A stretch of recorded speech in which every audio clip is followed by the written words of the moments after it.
I think the election is going to be decided by masculinity. What do I mean by that? The voters that are up for grabs right now are not young women. They're going Harris. It's not old people, Yeah. old men. They're going Trump. Young men aren't really going towards the Republican Party, as a lot of people would say, or the manosphere. Young men actually are supportive of gender rights as any demographic. What they're doing is they're moving away from the Democratic Party because they don't feel seen. There's this, and I'll wrap this up here, but on the DNC site, there's an explicit section that says who we serve. And it lists 16 different demographic groups, from people of faith to immigrants to Asian Pacific Islanders, Blacks, women, disabled, veterans. I tried to calculate it, and my best estimate is it covers 76% of the population. And they're favoring, if you will, they have the same issue that universities have, or the DEI apparatus has at universities. And that is when you are explicitly advocating and favoring 76% of the population, you're not advocating for them, you're discriminating against the 24%.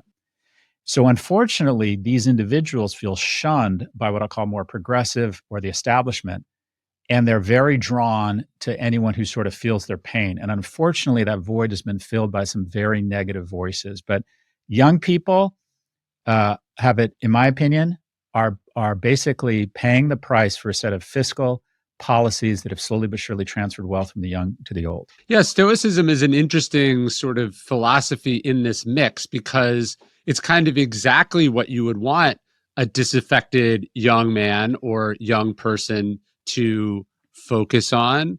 And yet it's also ripe for sort of wrenching out of context. I see it sort of be used as kind of a feeder system to some of these personalities, right? And it's been some of the people have called it broicism, but it's really interesting to me to watch sort of Stoicism make its way, sort of online, because when you have young men, it feels like Stoicism is popular in the decline and fall of Rome, right? Mm-hmm. It's a philosophy that sort of you can turn to in times of chaos or dysfunction or despair, and yet it's not supposed to make you a socio. It's not supposed to make you a better sociopath. That's not the point. Yeah, it feels like that would be Stoicism would be a great sort of philosophy or zeitgeist or way of life to fill that void. Yeah. Because it basically says control your emotions, focus on what you can control. I mean, so I think that's why so many young men are really turned on to your content, is it's a more positive way of channeling their frustration and looking for a guidepost in a nation that's becoming less reliant on a super being or churches, which is what happens to nations as they become wealthier.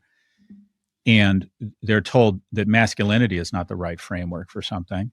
Like, what do they turn to? If they can't turn to church, a lot of them are in single parent homes, so they don't have a male role model. Like, where do they turn? But more generally, and not to fall into identity politics and just focus on young men solely, let's use a very specific example. COVID, the response to COVID was a $6 trillion stimulus plan.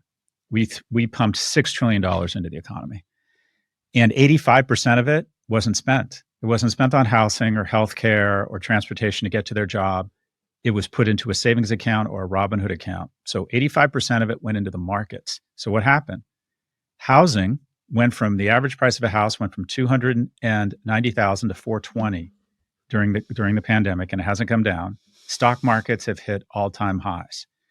And the myth my generation tries to foment and place on your generation is that market highs are good for everybody. No, they're not. Right. There's two times in your life. There's an investing time and there's a harvesting time. You're in an investing time. You're trying to live below your means, make good money, establish competence, be focused, show discipline, show stoicism, realize no one's thinking about your stuff as much as you are, save money, deploy an army of capital, and buy assets. You're in the investing part of your lifestyle. When you get to my age and you're thinking, I want to start enjoying life, I want to order the good wine, I'm starting to sell stuff, I'm starting to harvest.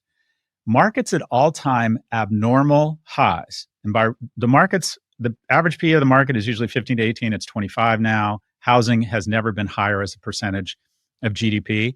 That's great if you're my age and you own assets, but it's terrible for entrants. When you bail out the baby boomer owner of a restaurant during COVID, all you're doing is robbing opportunity from the 26-year-old graduate of a culinary academy that wants her shot and wants to be able to come in and buy a restaurant for pennies on the dollar. The reason I'm economically secure is that when I was your age and the Great Recession hit, they let the economy fall. They bailed out the banks, but they didn't bail out the economy. They spent 700 billion, not 7 trillion. And I got to buy Apple, Netflix, and Amazon at 8, 10, and $12 a share. And now those stocks are at 180, like 300 and 600. So disruption and churn are key to young people getting ahead and getting their own economic security. But what we've decided, or what old people have figured out, is that they can not only vote themselves more money, they can put in place insurance policies from when one of those exogenous events happens that might create churn and opportunity for a younger generation. We take out your credit card and we deficit spend to ensure I stay rich. People call them entitled. In my view, they're entitled to be enraged. I'm in the party, I'm in the club with champagne and cocaine, and the closest your generation gets is you can throw your credit card in and I'm going to order another bottle.